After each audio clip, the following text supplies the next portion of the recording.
Tonight, an Islamic religious leader is facing child sex charges in Fort Bend County. Deputies say he met his victims through area mosque. Jason Miles is in Fort Bend, where investigators are urging other victims to now come forward.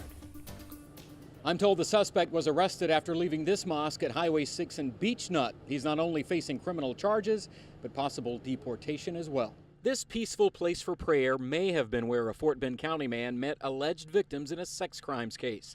The sheriff's office calls 59-year-old Mohamed Omar Ali a leader in the local Islamic community, although it appears he's more of an off-site teacher. We do believe that he's been to several of the victims' homes.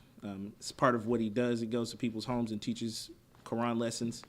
And that's how he comes in contact with a lot of people through some of the mosques. And then he eventually goes to their homes. Sheriff's investigators spoke with us about 4 separate counts Ali is currently facing, including sexual assault of a child under the age of 14. I'm told the Somalia native is currently being held on $125,000 bond, in addition to an ICE hold because of an active deportation order. If there was a deportation order on him, why wasn't he placed into custody months ago or maybe even years ago? Because he came into Fort Bend County in 2013. The sheriff's office says Ali has been affiliated with a number of mosques in the Houston area since that time, including this one where a man told me he never suspected a thing, while a man at the mosque Ali attended just before his arrest described him as a good person and found the charges difficult to believe. Mr. Ali is not a volunteer or an imam at any of our community centers in Houston.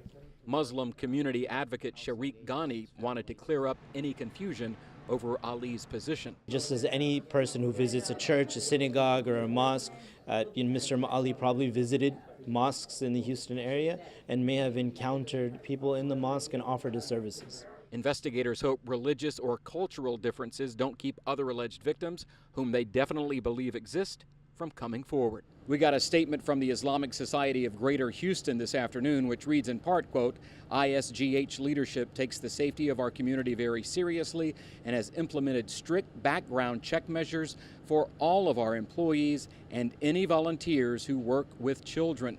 The group reiterated that Ali was not an employee or volunteer at any of its facilities. Call the Fort Bend County Sheriff's Office with any additional information about him.